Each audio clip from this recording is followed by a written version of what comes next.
Hello, എല്ലാവർക്കും നമ്മുടെ YouTube ചാനലിലേക്ക് സ്വാഗതം. ഇപ്പം ഞാനുള്ളത് ജർമ്മനിയിലാണ്. ഞാൻ ഇന്നലെ ഒരു 4 മണിയായപ്പോൾ ഇവിടെ എത്തി. അപ്പോൾ ഇങ്ങോട്ടേക്ക് വന്ന ജേണി ഞാൻ ചെറുതായിട്ടൊന്ന് ഷൂട്ട് ചെയ്തിട്ടുണ്ട്. ഒത്തിരി നല്ല വിശാലമായിട്ട് വ്യക്തമായിട്ട് എടുക്കണം എന്നൊക്കെ വിചാരിച്ചതാണ്. പക്ഷേ ഒറ്റയ്ക്ക് ട്രാവൽ ചെയ്തതുകൊണ്ട് തന്നെ എനിക്ക് ഭയങ്കര എന്താ പറയുക, ഒരുപാട് പ്രശ്നങ്ങളുണ്ടായിരുന്നു.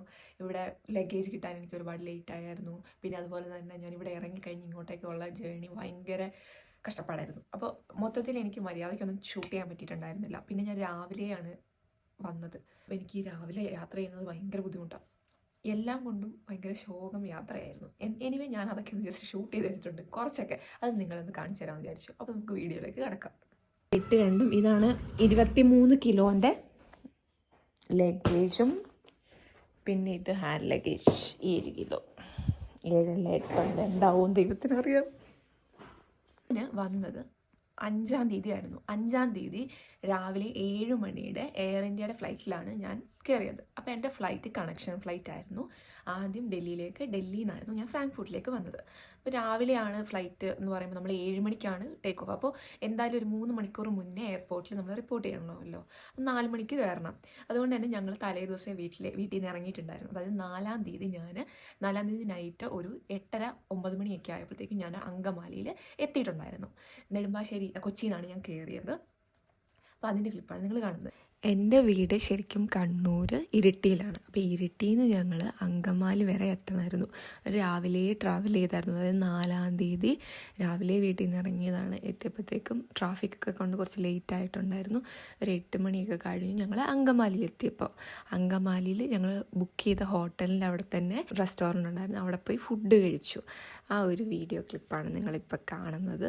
നാട്ടിൽ വരുമ്പോഴേ ഞാൻ പറഞ്ഞിട്ടുണ്ടായിരുന്നു എനിക്കിങ്ങനത്തെ ബിരിയാണി ഫ്രൈഡ് റൈസ് ഒന്നും വേണ്ട, ഹോംലി ഫുഡ് തന്നെ മതി. പക്ഷേ നമ്മളവിടെ എത്തിയപ്പോഴത്തേക്ക് ലേറ്റ് ആയിരുന്നുകൊണ്ട് ചോറൊന്നുമില്ലല്ലോ, അതുകൊണ്ട് ഫ്രൈഡ് റൈസാണ് കഴിച്ചത്. അത് കഴിഞ്ഞ് നേരെ റൂമിൽ കയറി. ഇതാണ് ഞങ്ങൾ ബുക്ക് ചെയ്ത റൂം. ഹലോ, അപ്പോൾ ഞങ്ങൾ ഇപ്പോൾ അങ്കമാലിയിൽ എത്തി. റൂം എടുത്ത് ഫുഡൊക്കെ കഴിച്ച് നാളെ ഒരു വെളുപ്പിന് ഒരു 4 മണിക്കെങ്കിലും ഞാൻ എയർപോർട്ടിൻ്റെ അകത്ത് കയറണം എന്നാണ് ഉദ്ദേശിക്കുന്നത്. ബാക്കി വിശേഷങ്ങൾ ഞാൻ അടുത്ത ഇതിൽ പറയാം കേട്ടോ. ഈ 3 മണിക്കൊക്കെ എണീക്കാന്ന് വെച്ചാൽ ഭയങ്കര കഷ്ടപ്പാടാണ്. പക്ഷേ എണീറ്റല്ലേ പറ്റുള്ളൂ. അപ്പോൾ ഇത് കാണുന്നത് 5-ാം തീയതി രാവിലത്തെ വിഷ്വൽസാണ്. 5-ാം തീയതി രാവിലെ ഒരു 3:30 ആയപ്പോഴത്തേക്ക് ഞങ്ങൾ ഹോട്ടൽ റൂമിൽ നിന്ന് ചെക്കൗട്ട് ചെയ്ത് ഇറങ്ങി. അങ്കമാലി ടൗണിൽ തന്നെയായിരുന്നു റൂം എടുത്തത്. അപ്പോൾ ഞങ്ങൾക്ക് ഇനി നേരെ നെടുമ്പാശ്ശേരി എയർപോർട്ടിന് അങ്ങോട്ടേക്ക് പോകണം. അപ്പോൾ പിന്നെ ഞങ്ങൾ അങ്ങോട്ടേക്ക് പോയി. ഞങ്ങൾ എയർപോർട്ടിലേക്ക്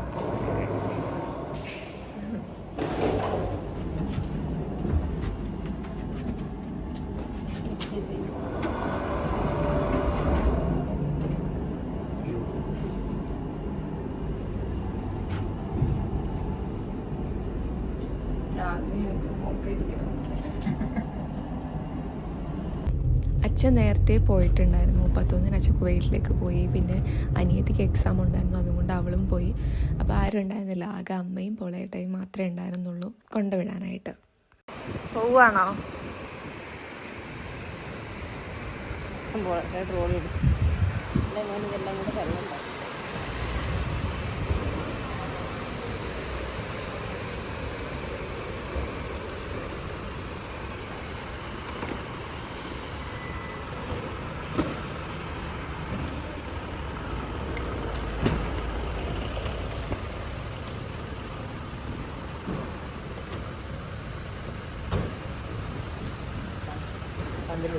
അതിൽ തന്നെ ലഗേജും തൂക്കാം.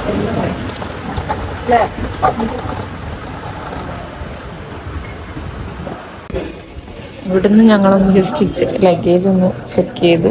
ഇച്ചിരി കൂടുതലുണ്ട്. 7 മണിക്ക് കയറിയാലും 10 മണി ഇറങ്ങി ഭക്ഷണം കഴിച്ചിട്ട് ഇറങ്ങിയുള്ളൂ കേട്ടോ. പ്രഷർ ലോ ആയിക്കോളൂ കേട്ടോ.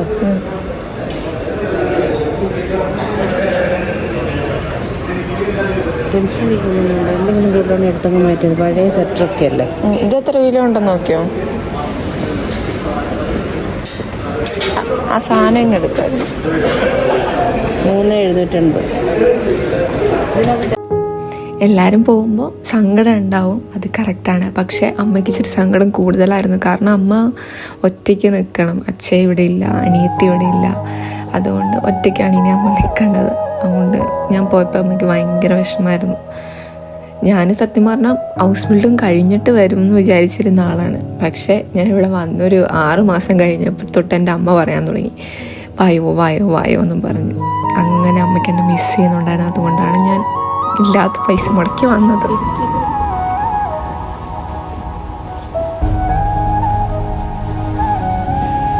അപ്പം ഞാനൊരു കഥയുണ്ട്.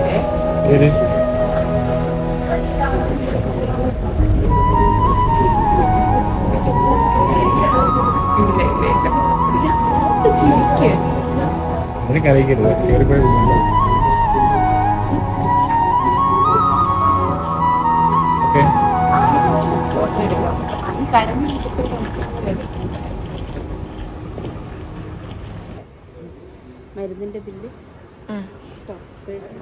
എന്തായാലും പറയാനുണ്ടോ? ഇവിടെ ഓക്കെ. കൊച്ചിയിൽ നിന്ന് നേരെ ഡൽഹിയിൽ നിന്ന് നേരെ ഫ്രാങ്ക്ഫോർട്ടിൽ. ലഗേജൊക്കെ കൊച്ചിയിൽ നിന്ന് തന്നെ കൊടുത്തു. ഇതിന് ഞാൻ പിന്നെ ഫ്രാങ്ക്ഫോർട്ടിൽ നിന്ന് കളക്ട് ചെയ്താൽ മാത്രം മതിയായിരുന്നു. പിന്നെ എൻ്റെ ഹാൻഡ് ലഗേജും ഞാൻ ലഗേജിൻ്റെ കൂടെ കൊടുത്തു വിട്ടു. എൻ്റെ കയ്യിൽ എൻ്റെ ബാഗ് മാത്രമേ ഉണ്ടായിരുന്നു. ഫ്ലൈറ്റിൽ നിന്ന് ഞാനൊന്നും ഷൂട്ട് ചെയ്തില്ല. രാവിലെ ബുദ്ധിമുട്ടായിരുന്നു എനിക്ക്, അതുകൊണ്ട് ഞാൻ കിടന്നുറങ്ങി. പിന്നെ ഞാൻ ഡൽഹിയിലെത്തി. ഒരു 10:30 ആയപ്പോൾ ഡൽഹിയിലെത്തി. അവിടെ എനിക്കൊരു കുട്ടീനെ പരിചയം. പിന്നെ അത് കഴിഞ്ഞ് നേരെ ഡൽഹിയിൽ സെക്യൂരിറ്റി ചെക്കിൻ്റെ അങ്ങോട്ടേക്കാണ് പോയത്. എനിക്ക് 2-3 വട്ടം ഞാനിവിടെ വന്നിട്ടുണ്ടെങ്കിൽ എനിക്കെല്ലാം ഭയങ്കര കൺഫ്യൂഷനായിരുന്നു. അവിടുന്ന് കയറി ഇവിടുന്ന് കയറി എല്ലാം ബുദ്ധിമുട്ടായിരുന്നു. ഡൽഹിയിലെത്തിയിട്ട് ആകെ ചെക്കിങ് എൻ്റെ ആ ഒരു 3 കിലോൻ്റെ ബാഗ് മാത്രമായിരുന്നു. അതിനകത്ത് അധികം ഇലക്ട്രോണിക്സും കാര്യങ്ങളൊന്നുമില്ല. എൻ്റെ ഫോണും ചാർജറും മാത്രമേ ഉണ്ടായിരുന്നു. ലൈറ്റിലേക്ക് ടൈമായപ്പോൾ കയറി. ഇതായിരുന്നു എൻ്റെ സീറ്റ്. എനിക്ക് സൈഡ് സീറ്റാണ് കിട്ടിയത്. വിൻഡോ സീറ്റൊന്നൊക്കെ അപ്പോഴത്തേക്കും കാര്യമായിട്ടുണ്ടായിരുന്നു. പിന്നെ ഒരു ലോങ് ജേണി ആയിരുന്നു. 9.5 മണിക്കൂർ അതിനകത്തിരിക്കണമായിരുന്നു. പക്ഷേ കുറേ ഉറങ്ങി. ഞാനൊരു 5-6 സിനിമയെങ്കിലും കണ്ടിട്ടുണ്ടാവും. അങ്ങനെ ഞാൻ സമയം ഇങ്ങനെ കഴിച്ചു പോയി. 2 ഫ്ലൈറ്റിൽ എനിക്ക് ഫുഡ് ഉണ്ടായിരുന്നു. പക്ഷേ രാവിലെ കയറി കൊച്ചി ടു ഡൽഹി എനിക്ക് അങ്ങനെ ഫുഡ് രാവിലെ ആയതുകൊണ്ട് കഴിക്കാൻ പറ്റിയിട്ടുണ്ടായിരുന്നില്ല. പക്ഷേ അടുത്ത ഫ്ലൈറ്റിൽ കയറിയപ്പോൾ ഞാൻ അത്യാവശ്യം ഫുഡൊക്കെ നന്നായിട്ട് കഴിച്ചിട്ടുണ്ടായിരുന്നു. അങ്ങനെ എല്ലാം കഴിഞ്ഞ് ഞാൻ എത്തി. കറക്റ്റ് 5-ാം തീയതി 6:30 ആയപ്പോൾ തന്നെ, വൈകുന്നേരം ഫ്രാങ്ക്ഫോർട്ട് ടൈം 6:30 ആയപ്പോൾ തന്നെ ഞാൻ ഫ്രാങ്ക്ഫോർട്ടിൽ ഫ്ലൈറ്റ് ലാൻഡ് ചെയ്തു. പക്ഷേ പ്രശ്നം പറ്റിയെന്ന് വെച്ചിട്ടുണ്ടെങ്കിൽ ലഗേജ് വരാൻ വേണ്ടിയിട്ട് നല്ല ലേറ്റായി എന്ന് വെച്ചാൽ എൻ്റെ കയ്യിൽ ലഗേജ് കിട്ടിയത് ഒരു 9 മണി, അതായത് 6:30 ഞാൻ ഇറങ്ങിയതാണ്. പക്ഷേ ഒരു 9:30 കഴിഞ്ഞ് എൻ്റെ പെട്ടി എൻ്റെ കയ്യിൽ കിട്ടുക. എൻ്റെ മാത്രമല്ല, കുറേ പേരുടെ ഭയങ്കര ലേറ്റായിട്ടാണ് കിട്ടിയത്. അപ്പോൾ ലഗേജ് എടുത്തു കഴിഞ്ഞ് പിന്നെ എനിക്ക് എൻ്റെ പെട്ടിയുടെ ടയർ ചെറുതായിട്ട് പ്രസ്സായി പോയിട്ടുണ്ടായിരുന്നു. അതുകൊണ്ട് ഞാൻ ഒന്ന് റാപ്പ് ചെയ്തിട്ടാണ് കൊണ്ടുവന്നത്. പക്ഷെ എന്നാലും എൻ്റെ ടയർ കംപ്ലൈൻ്റ് ആയി പോയിട്ടുണ്ടായിരുന്നു. പക്ഷേ എനിക്കറിയില്ലായിരുന്നു, നമുക്ക് എന്തെങ്കിലും അങ്ങനെയുള്ള ലഗേജിന് കംപ്ലൈൻറ്റ് സംഭവിക്കുകയാണെങ്കിൽ നമ്മളവിടെ റിപ്പോർട്ട് ചെയ്യുകയാണെങ്കിൽ അതിനുള്ള നഷ്ടപരിഹാരം നമുക്ക് കിട്ടും എന്നുള്ള കാര്യമൊന്നും എനിക്കറിയാൻ പാടില്ലായിരുന്നു. ഞാൻ എന്ത് ചെയ്തു, ആ പൊട്ടിയ ടയർ കൊണ്ട് അത് ഉരുട്ടി ഫ്രാങ്ക്ഫോർട്ട് അവിടുന്ന് തന്നെ ഫ്ലൂഹാഫനിൻ്റെ അടുത്ത് തന്നെ ട്രെയിനുണ്ട്, IC ട്രെയിനും ഉണ്ട്. അതുപോലെ തന്നെ സബ്വേ ലോക്കലായിട്ട് പോകേണ്ട ട്രെയിനും അവൈലബിൾ ആണ്. എനിക്ക് IC ആയിരുന്നു വേണ്ടത്. ഞാൻ അവിടെ വെയിറ്റ് ചെയ്തു. അപ്പോഴാണ് അവിടെയും എനിക്ക് പ്രശ്നങ്ങളായിരുന്നു. കാരണം എൻ്റെ അവിടെ നിന്ന് ഡയറക്റ്റ് കീലിലേക്കുള്ള ട്രെയിൻ പോയിട്ടുണ്ടായിരുന്നു. പിന്നെ ട്രെയിൻ എല്ലാം ഭയങ്കര ലേറ്റുമായിരുന്നു. അപ്പം ഞാൻ എന്ത് ചെയ്തു, ഫ്രാങ്ക്ഫോർട്ട് ഫ്ലൂഹാഫനിൽ നിന്ന് ഞാൻ നേരെ ഫ്രാങ്ക്ഫോർട്ട് മെയിൻ സ്റ്റേഷനിലേക്ക് പോയി. അവിടുന്ന് പിന്നെ ട്രെയിൻ മാറി കയറുമായിരുന്നു. അതും ഈ ഡോയ്ഷെ ബാനിന് ഒരു പ്രത്യേകതയുണ്ട്. നമുക്കിങ്ങനെ ആ സെക്കൻഡിൽ അവർ ഗ്ലൈഷ്, അതായത് പ്ലാറ്റ്ഫോം അങ്ങ് മാറ്റിക്കളയും. ഞാൻ 7ാമത്തെ പ്ലാറ്റ്ഫോമിൽ ഫ്രാങ്ക്ഫോർട്ട് റെയിൽവേ സ്റ്റേഷനിൽ വെയിറ്റ് ചെയ്യുവാണ്. 7ാമത്തെ ഇതിൽ വരും ട്രെയിൻ. പക്ഷേ വരേണ്ട ആ ഒരു സെക്കൻഡിൽ അവർ അനൗൺസ്മെൻറ്റ് ചെയ്തു, അതായത് 7ാമത്തെ പ്ലാറ്റ്ഫോമിലല്ല ട്രെയിൻ വരാൻ പോകുന്നത് 12ാമത്തെ പ്ലാറ്റ്ഫോമിലാണെന്ന്.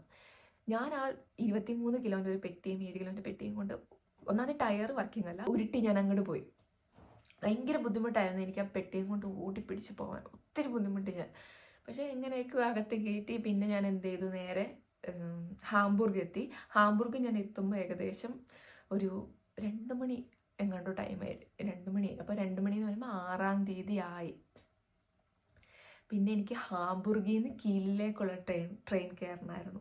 അങ്ങനെ ഞാൻ ഹാംബൂർഗ് എത്തി. ഹാംബൂർഗിൽ നിന്ന് ഒരു 3/4 മണിക്കൂർ ഞാൻ പിന്നെയും വെയിറ്റ് ചെയ്തു, ട്രെയിൻ വരാൻ വേണ്ടിയിട്ട്. അപ്പോൾ അതിലവിടെ വന്നിട്ടുണ്ടായിരുന്നു. അതുകൊണ്ട് പിന്നെ ലഗേജ് എനിക്ക് അത്ര ബുദ്ധിമുട്ട് വന്നില്ല, ഒരു പെട്ടി അവൻ ഹാൻഡിൽ ചെയ്തു.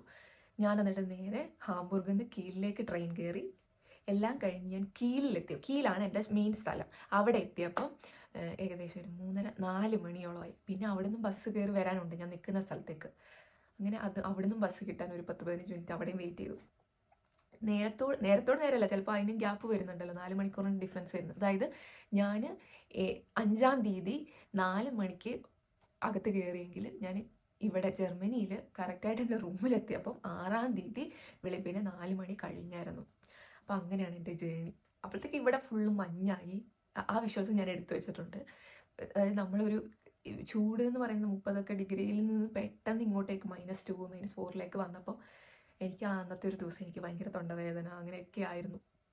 അപ്പം നിങ്ങളിങ്ങനെ വരുന്നവരുണ്ടെങ്കിൽ അത്രയും പ്രിക്കോഷൻ എടുത്തിട്ട് വേണം പെട്ടെന്ന് ലാൻഡ് ചെയ്യാൻ വേണ്ടിയിട്ട്, അല്ലെങ്കിൽ പെട്ടെന്ന് തന്നെ ക്ലൈമറ്റ് ചേഞ്ച് കാരണം നിങ്ങൾക്ക് ഒരുപാട് അസുഖങ്ങൾ വരാൻ ചാൻസ് ഉണ്ട്. അപ്പോൾ ഇതെൻ്റെ ഒരു ചെറിയൊരു ജേണി. ഞാൻ കുഞ്ഞു കുഞ്ഞു കാര്യങ്ങളൊന്ന് ഷോട്ട് ചെയ്ത് വെച്ചതാണ്. അപ്പോൾ അത് ചുമ്മാ എന്തായാലും അവിടെ ഇരിക്കട്ടെ, അത് നിങ്ങളെ കൂടെ കാണിക്കാമെന്ന് വിചാരിച്ചു. അതാണ് ഞാനിപ്പോൾ നിങ്ങളിലേക്ക് എത്തിച്ചത്. അപ്പോൾ ഇത്രയും നേരം വീഡിയോ കണ്ടിരുന്നതിൽ ഒരുപാട് നന്ദി. നിങ്ങൾക്ക് ഈ ചാനൽ ഇഷ്ടപ്പെടുന്നുണ്ടെങ്കിൽ ചാനൽ സബ്സ്ക്രൈബ് ചെയ്യണം. അതുപോലെ തന്നെ ജർമ്മനിയിലേക്ക് വരാൻ ആഗ്രഹിക്കുന്നവരോ അല്ലെങ്കിൽ എന്താ പറയുക ജർമ്മനിയിലുള്ളവരൊക്കെ ഉണ്ടെങ്കിൽ എൻ്റെ ഈ വീഡിയോ ഷെയർ ചെയ്ത് കൊടുക്കണം. പിന്നെ അതുപോലെ തന്നെ നിങ്ങൾക്ക് എന്തെങ്കിലും ഇനിയും വീഡിയോസ് ഇന്നത് കാണണം എന്നൊക്കെ ആഗ്രഹം ഉണ്ടെങ്കിൽ ഒന്ന് കമൻറ്റ് ചെയ്യുക. ഞാൻ അങ്ങനെയാണെങ്കിൽ ഇനി മുതൽ അങ്ങനെയുള്ള വീഡിയോ ഒക്കെ ചെയ്യാം. എനിക്കിപ്പോൾ വീഡിയോ ചെയ്യാനൊക്കെ ഭയങ്കര ഇഷ്ടമായി വരുന്നുണ്ട്. പിന്നെ എനിക്കൊരു കാര്യം കൂടെ പറയണമെന്ന് തോന്നി. ഞാൻ ഈ യൂട്യൂബ് വീഡിയോ ചെയ്യുന്നതൊക്കെ എന്താ പറയുക, എൻ്റെ അമ്മ വീട്ടിലിങ്ങനെ വെറുതെ ഇരിക്കുമ്പോൾ എന്താ പറയുക യൂട്യൂബൊക്കെ ഒത്തിരി ഇരുന്ന് കാണും. അപ്പോൾ ഈ ജർമ്മനിയിൽ വരുന്നവരെയൊക്കെ കാണുമ്പോൾ അമ്മ വണ്ടേ പറയും ഒരു യൂട്യൂബ് ചാനൽ തുടങ്ങുക എന്നിങ്ങനെ പറയും. അപ്പോൾ ഞാൻ പറയും ഞാനിപ്പോൾ ലാംഗ്വേജ് പഠിക്കുകയാണ്. ഞാൻ പറയും ലാംഗ്വേജ് പാസ്സായില്ലെങ്കിലോ എന്ന് പറയുമ്പോൾ അമ്മ പറയും ഓക്കെ എന്നാൽ ലാംഗ്വേജ് പാസ്സാവട്ടെ. ലാംഗ്വേജ് പാസ്സായി കഴിഞ്ഞപ്പോൾ ഞാൻ പറഞ്ഞു അഥവാ പ്രശ്നം ചെയ്ത് ഇവിടെ എത്താൻ പറ്റിയിട്ടില്ലെങ്കിലോ. അങ്ങനെ വെയിറ്റ് ചെയ്ത് ഞാൻ ഇവിടെ എത്തിക്കഴിഞ്ഞ് കഴിഞ്ഞിട്ടും കുറേ കഴിഞ്ഞു. അപ്പോഴും അമ്മ ഇങ്ങനെ പറയും മോനെ അത് ചെയ്യുന്നത്. പിന്നെ അമ്മയുടെ പ്രഷറിലാണ് ഞാൻ ഈ ചാനൽ തുടങ്ങിയത്.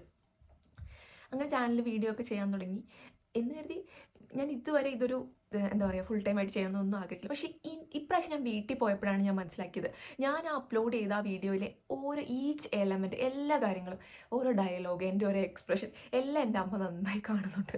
അപ്പോൾ എനിക്കത് ഭയങ്കര സന്തോഷം. എൻ്റെ അമ്മ മാത്രമല്ല എൻ്റെ കുടുംബത്തിലുള്ള കുറേ പേര് അവർക്കൊക്കെ അയൽവക്കംകാർ എല്ലാവർക്കും ഇത് കാണുന്നുണ്ട്. അപ്പോൾ എനിക്ക് ഒത്തിരി സന്തോഷമായി. ഇവിടുത്തെ കാര്യങ്ങളൊക്കെ കാണാൻ പറ്റുന്നുണ്ട്, ഇവിടുത്തെ സ്ഥലങ്ങൾ അവർക്ക് കാണാൻ പറ്റുന്നുണ്ട്. അപ്പോൾ ഇങ്ങോട്ടേക്ക് വരാൻ ആഗ്രഹിക്കുന്നവർക്കൊക്കെ ഇത് കാണുമ്പോൾ ഒത്തിരി സന്തോഷമാവും, ഇൻസ്പിറേഷൻ ആവുമെന്ന് എനിക്ക് തോന്നി. അതുകൊണ്ട് ഞാനിനി പരമാവധി വീഡിയോസൊക്കെ ചെയ്യാം. ഇപ്പോഴാണ് എനിക്കൊരു മോട്ടീവ് കിട്ടിയത് സത്യം പറഞ്ഞിട്ടുണ്ടെങ്കിൽ. അപ്പോൾ ഈ വീഡിയോ നിങ്ങൾക്ക് ഇഷ്ടപ്പെട്ടിട്ടുണ്ടെങ്കിൽ ലൈക്ക് ചെയ്യണം, ഷെയർ ചെയ്യണം, സബ്സ്ക്രൈബ് ചെയ്യണം. അപ്പോൾ ശരി, അടുത്തൊരു വീഡിയോയിൽ കാണാതെ ബൈ.